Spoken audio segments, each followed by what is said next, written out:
And good morning, everyone. First, allow me to thank the organizers, especially Dr. Hirono and Dr. Haga, for the invitation for me to introduce my organization to this group.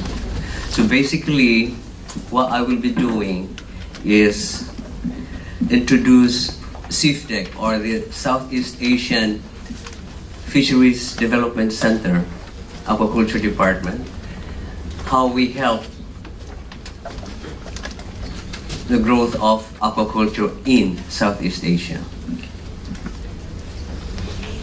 So, SATREPS is actually a regional treaty organization established in 1967 to promote fisheries development in Southeast Asia.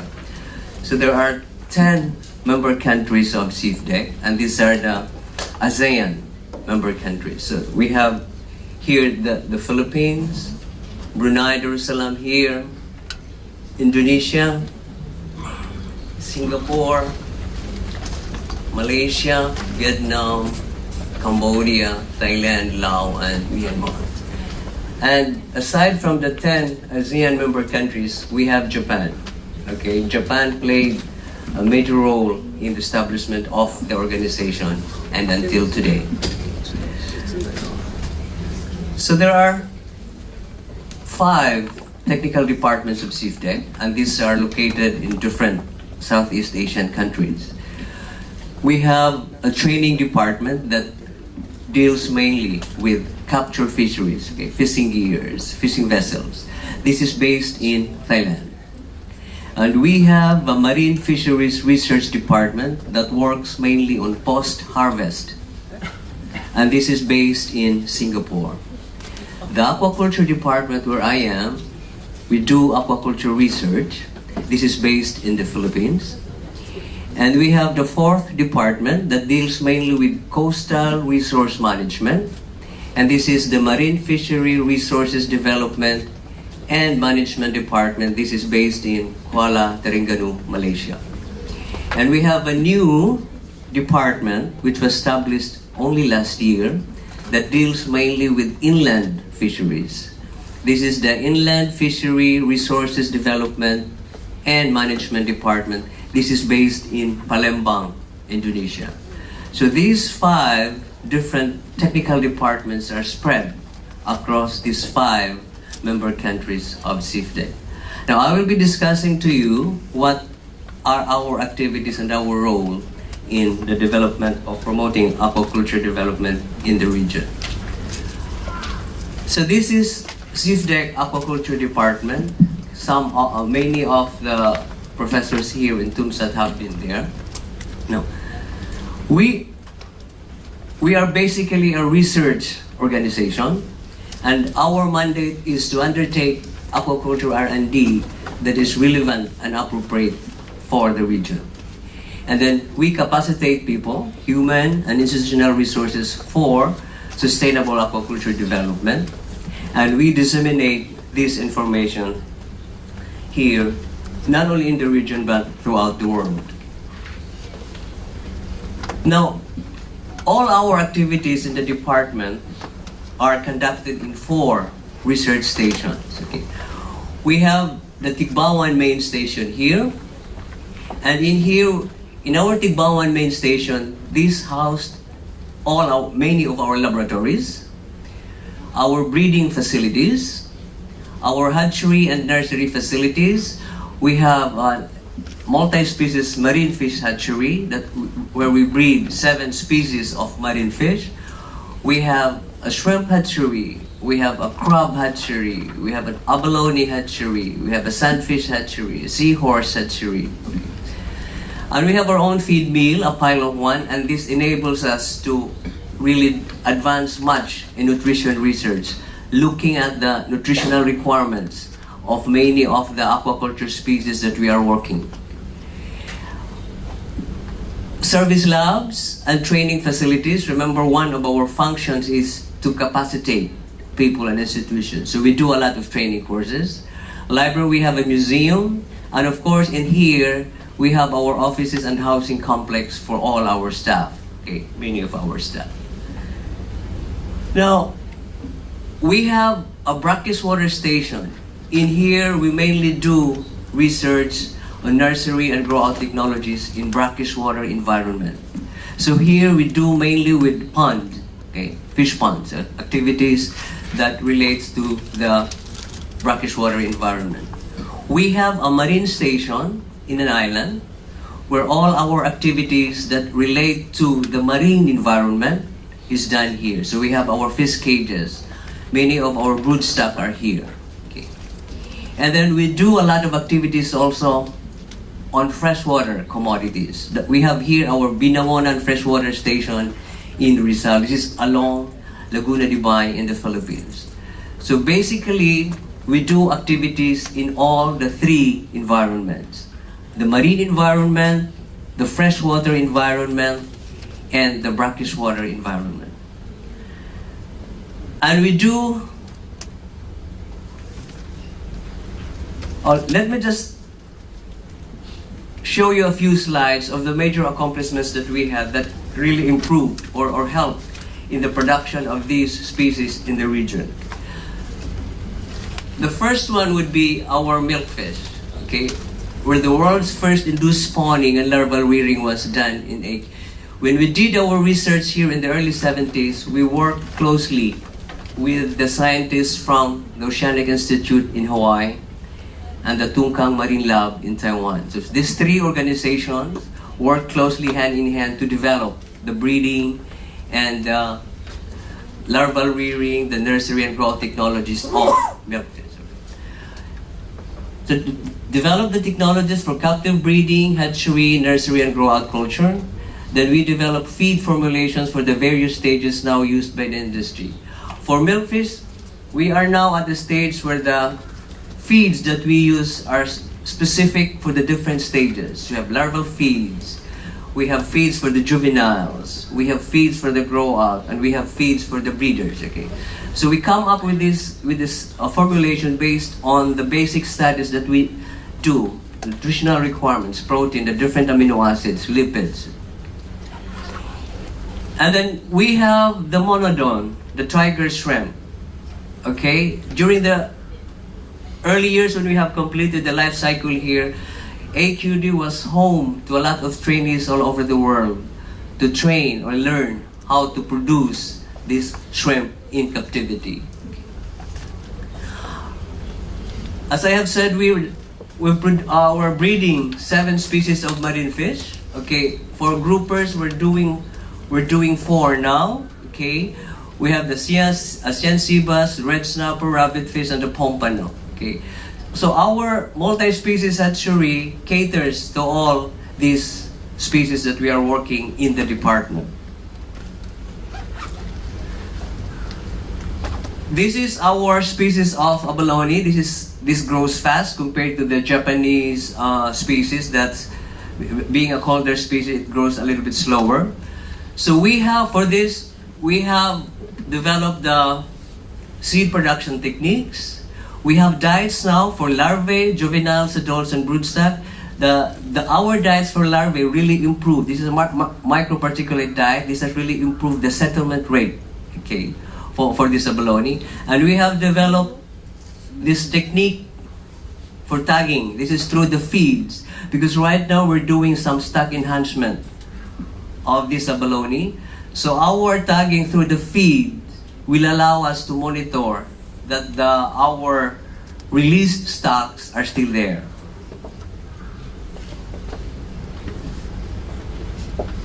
And of course, right now we have the mangrove crab. We have developed the breeding and the hatchery technology, formulated feeds for various stages, the pond culture technology, and since we can now produce crablets in captivity, a lot of people are going to us to produce crablets for soft shell crab production. Instead of sourcing the crablets from the wild, they're now trying to produce the crablets under captive conditions. And of course, seaweeds. Okay, this is the top aquaculture commodity produced in the Philippines. Okay, And we have this improved quality of plantlets now through tissue culture.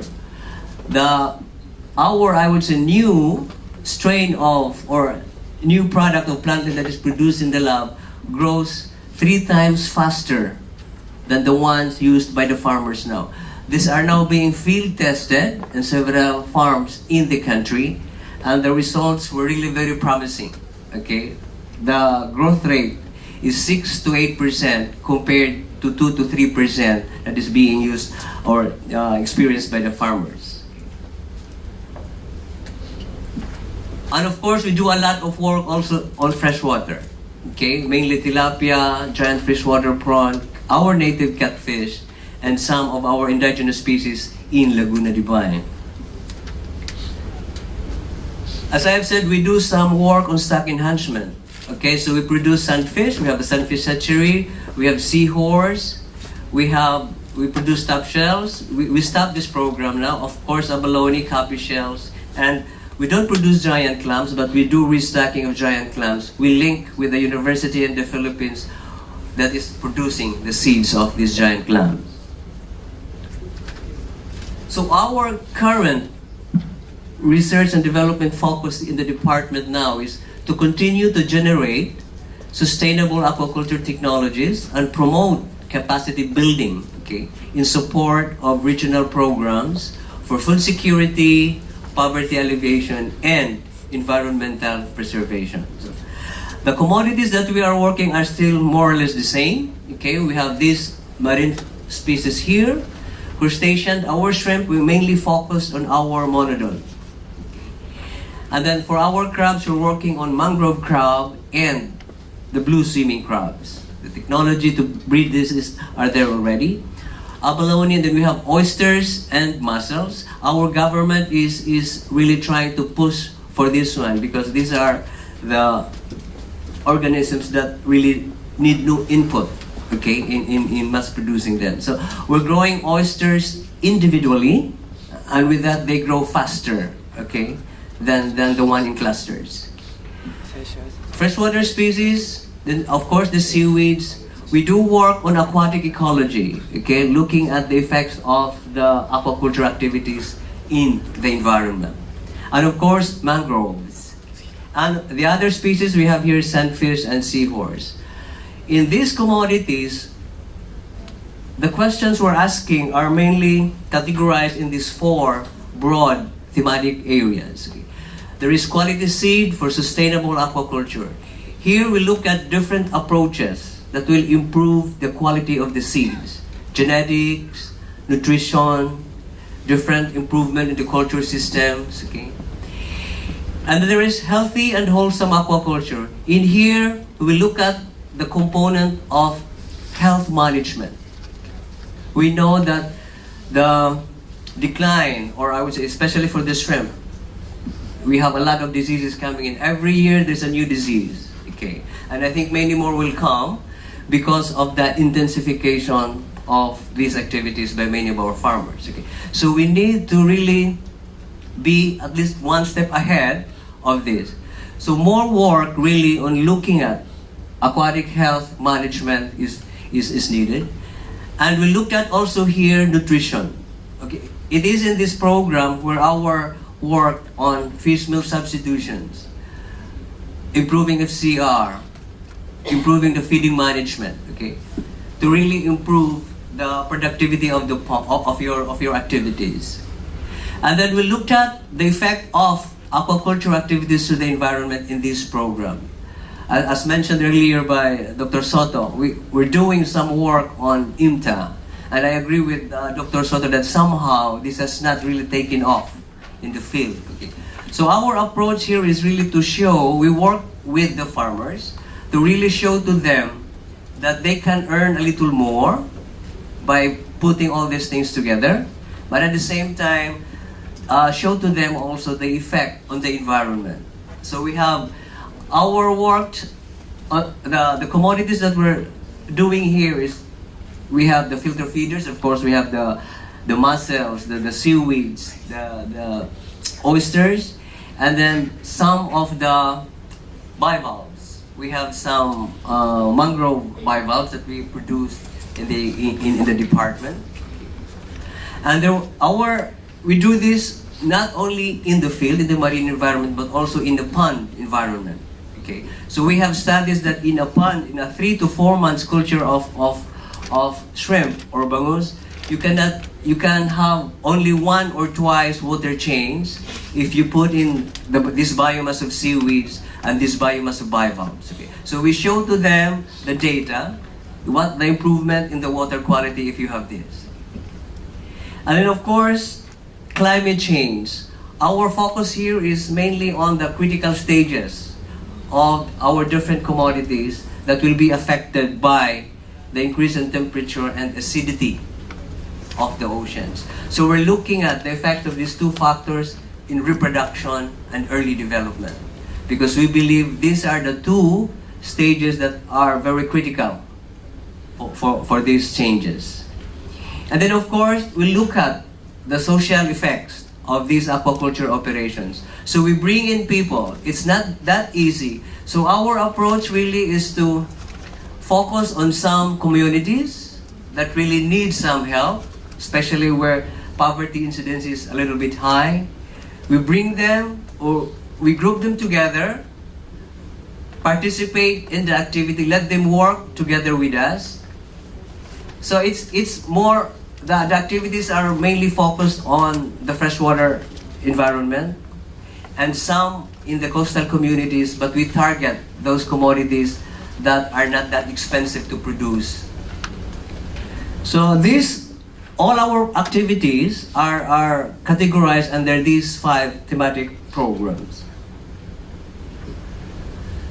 And as I have said, one of our functions is to capacitate people. So we do a lot of training courses. So we have regular training courses where people will come to the department, our facilities, stay with us. It depends on the training course. The longest would be about a month for the marine fish hatchery training course. We do on-site training courses. It depends on the request of the member countries. We also do specialized training course. In other words, we ask our clients what they want, and then we design a training course for them. We have an e-learning course. We have 2 online courses. It's the Aqua Health Online and Aqua Nutrition Online. And then during summer, we are home to hundreds of students, biology students, fisheries students, okay, and even high school students to come to our facilities and work with us, learn from us. These are some just a figure of our trainees. We've trained so far about 10,000 trainees from 64 countries, okay, around the world. And basically, since we are in the Philippines, many of these are from the Philippines. This one here are from the ASEAN member countries, and we have about 22% of our trainees from the rest of the world. We capacitate institutions. So in this case, we work closely with local government units, national or non-government organizations, the universities, and the private sector, okay, in promoting sustainable aquaculture development in their areas. Since we are an R&D organization, we published the scientific results in peer-reviewed scientific journals. And the information contained in these journals, we distill them, lemonize them into a form that are easily understood by the farmers. So these are some of our in-house publications. These are mainly extension manuals, technology manuals that are really for the farmers. Easy to read and easy to understand. Okay. Right now we are producing these manuals in video. Instead of having them in written form, it's in video where we demonstrate to the farmers how we do this kind of work. So these are just some of the funding agencies that I put in here. There are a lot more. The support from the national government is mainly coming from our Department of Agriculture and Department of Science and Technology. But we get a lot from the international funding agencies. This is ASEA, or the Australian Centre for International Agricultural Research. Right now, ASEAN is funding 3 projects with us. This is in collaboration with some ASEAN member countries. Our giant grouper project with ASEAN is with Australia, Vietnam, and the Philippines. Our sunfish project with ASEAN also is with Australia, Vietnam, and the Philippines. Our seaweeds with ASEAN is with Australia, Indonesia, and the Philippines. Okay, European Commission or EU. Okay, of course FAO, IDRC of Canada, USAID and USDA. This is mainly through some organizations and some universities that link with us. We receive a lot of support from the government of Japan, FRA here, the Fisheries Research Agency. JICA here, our modern lab was a grant from JICA through the Philippine government. Of course, JIRCAS, JSPS, these 2 organizations help us a lot in capacitating our people, okay, for training courses and some degree courses. And Research Institute for Humanity and Nature. Of course, USB here, United Soybean Board, many of our studies that use soybean, okay, to replace fish meal is coming from United Soybean, World Fish, and IFS, and a lot more. So to conclude, we believe that SIFDIC AQD, through the science-based aquaculture technologies that we developed, has significantly contributed in the development of aquaculture in the region, and will continue its role of generating and disseminating aquaculture technologies to help increase the production of important aquatic food species, thereby providing food security and income for the people. So that's it. Thank you very much.